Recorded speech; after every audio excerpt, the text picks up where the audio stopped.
কল্পনা করুন, আজ থেকে ৪,০০০ বছর আগের এক উন্নত শহর, যেখানে হঠাৎ এক নিমিষেই সব স্তব্ধ হয়ে গেল। না কোনো যুদ্ধ, না কোনো মহামারী, মাটির নিচে পাওয়া গেল কেবল ছাই আর তেজস্ক্রিয় কঙ্কাল।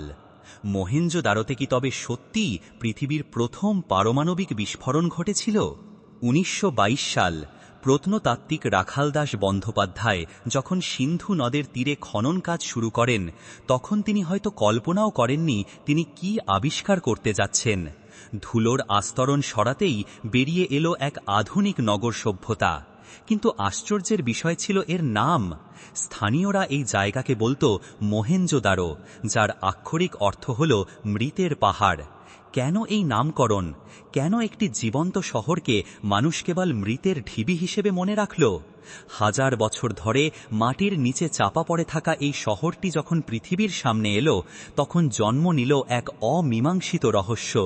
বিজ্ঞানের আধুনিক যুগে এসে অনেক গবেষক দাবি করেন এই শহরের পতন কোনো সাধারণ প্রাকৃতিক দুর্যোগে হয়নি, বরং এর পেছনে লুকিয়ে আছে এক ধ্বংসাত্মক পারমাণবিক সত্য।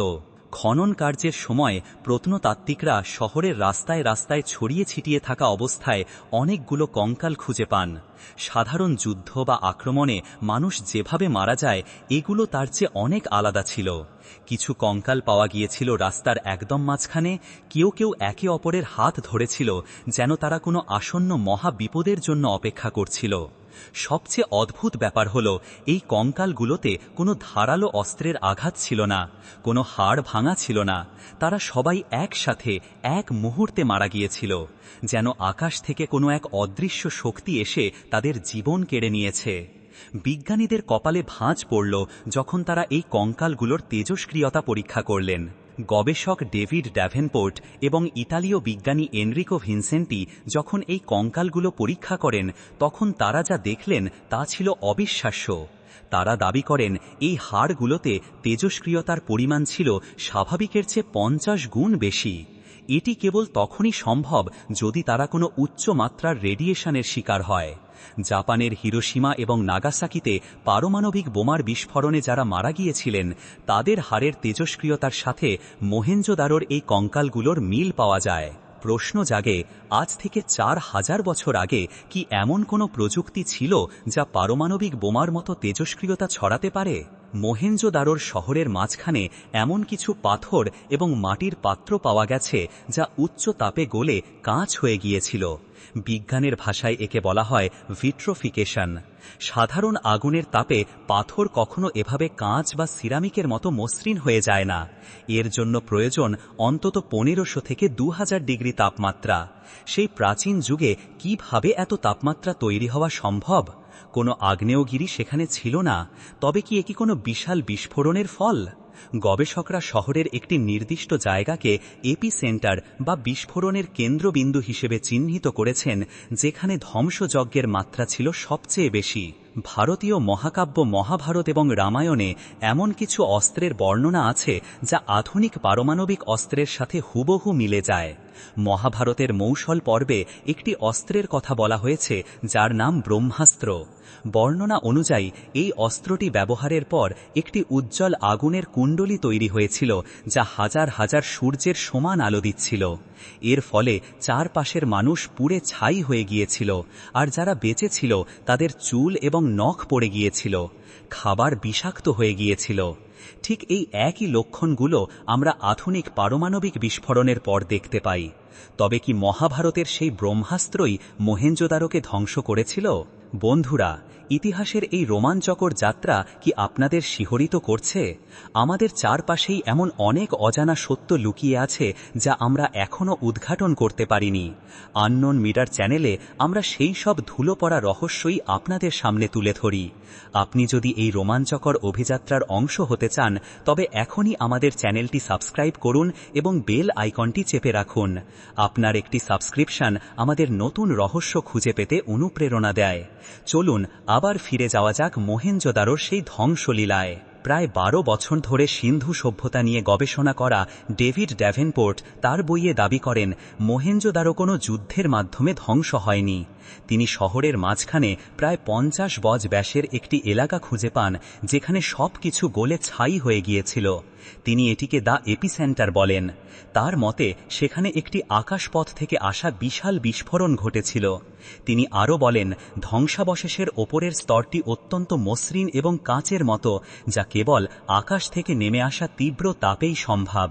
কিন্তু প্রশ্ন হল 4000 বছর আগে আকাশে সেই উড়ন্ত যান বা বিমান কোথা থেকে এলো? সব বিজ্ঞানী অবশ্য পারমাণবিক তত্ত্ব মেনে নেন না। অনেক মূলধারার প্রত্নতাত্ত্বিক মনে করেন মহেঞ্জোদারো ধ্বংস হয়েছিল সিন্ধু নদের গতিপথ পরিবর্তন বা বিশাল কোনো বন্যার কারণে। কেউ কেউ আবার আর্য আক্রমণের তত্ত্ব সামনে আনেন। তাদের মতে কঙ্কালগুলো বিভিন্ন সময়ের হতে পারে এবং তেজস্ক্রিয়তা প্রাকৃতিক কারণেও মাটিতে থাকতে পারে। কিন্তু বন্যা বা ভূমিকম্পের তত্ত্বে একটি বড় ফাঁক থেকে যায়। যদি বন্যায় শহর ধ্বংস হতো তবে ঘর বাড়ি এভাবে অক্ষত থাকত না, আর পাথর কখনো কাঁচ হয়ে যেত না।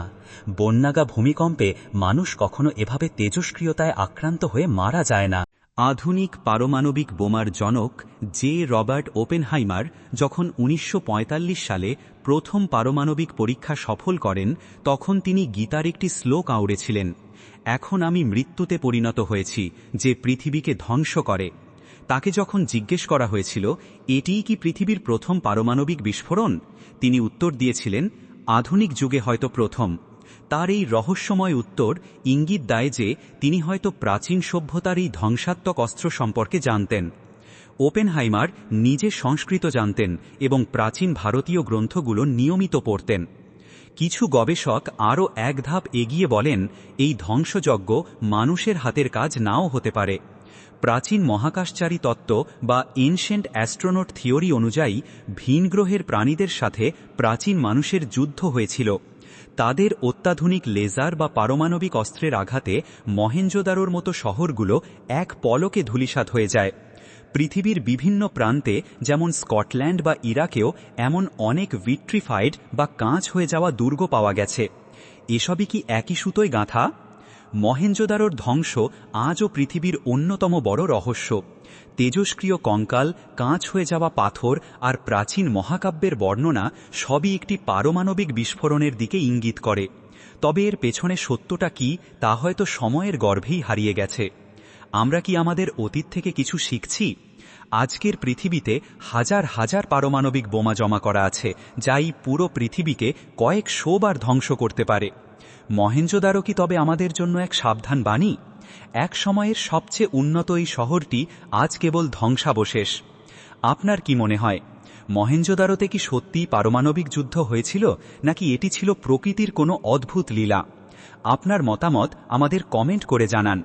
ভিডিওটি ভালো লাগলে লাইক দিন এবং বন্ধুদের সাথে শেয়ার করুন। ইতিহাসের এমন আরও রোমহর্ষক অধ্যায় নিয়ে আমরা ফিরছি খুব শীঘ্রই। ততক্ষণ পর্যন্ত ভালো থাকুন, সুস্থ থাকুন আর দেখতে থাকুন আননোন মিরর।